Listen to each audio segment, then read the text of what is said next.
guys, welcome back. If you're new or simply not yet subscribed, I'm Brittany, and definitely make sure to hit that subscribe button. Before we dive in, I just want to remind you guys of the mystery box giveaway. Drawing will be held on Halloween. Make sure to get your entries in. 1 entry per video on every video that I am filming and uploading in October. All you have to do to enter is like this video, hit the subscribe button, and comment down below what you're going to be for Halloween.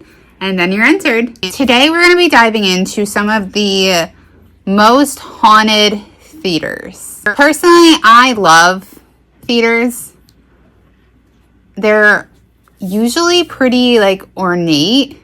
I used to want to act. I mean, part of me still does. That used to be my dream. So I always had a large appreciation for the way that theaters look. But let's start off with the first one, which is Roseland Theater. This theater is in Portland, Oregon, and it was originally an apostolic faith church that was constructed in 1922. And this church ended up being turned into a nightclub.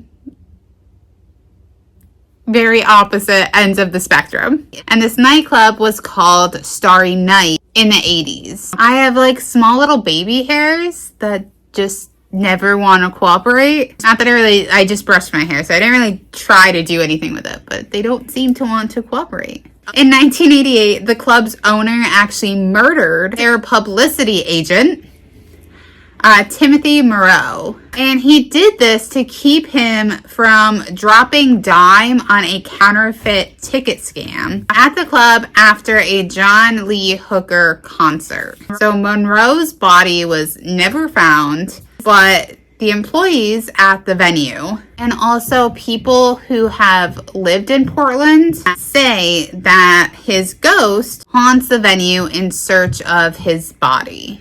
So it's kind of like his unfinished business.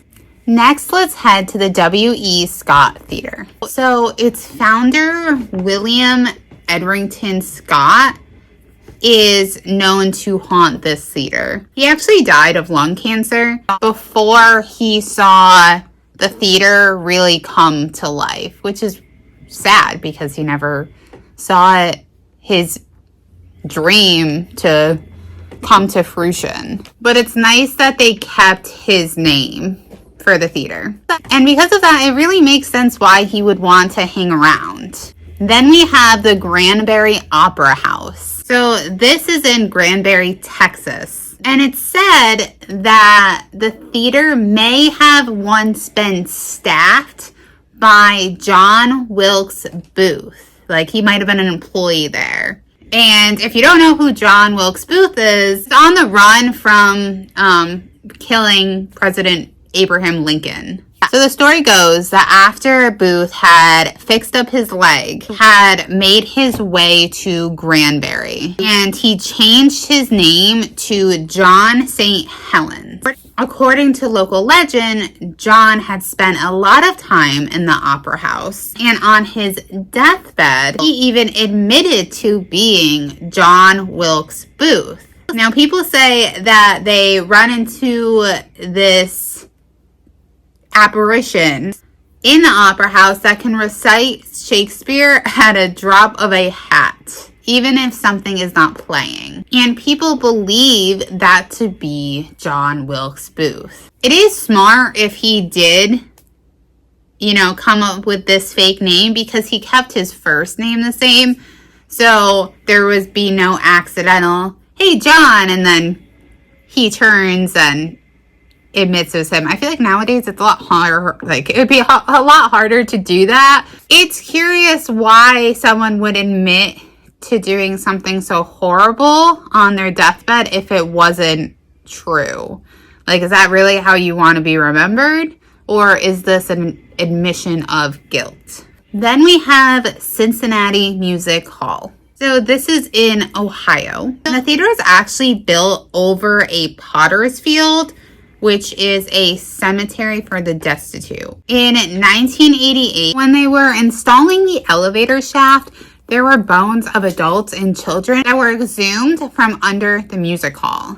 Since 1876, people have seen spirits on this property. On one account, he had said that he re-entered the elevator and closed the door, and the music was still there. So he opened the rear of the elevator and he entered the adjoining hall. And then there was no sound. So then he returned to the elevator and proceeded to go to Corbett Tower and close it up. And then he heard the music more beautiful than it's ever been. Then we have the Hollywood Pacific Theater. So the main spirit that haunts this theater out of Sam Warner. And he is one of the original Warner Brothers, who not only helped construct the theater, but also, made LA what it is today. Multiple guards who work there have reported seeing Mr. Warner taking the elevator up to his office. And they say that during the quiet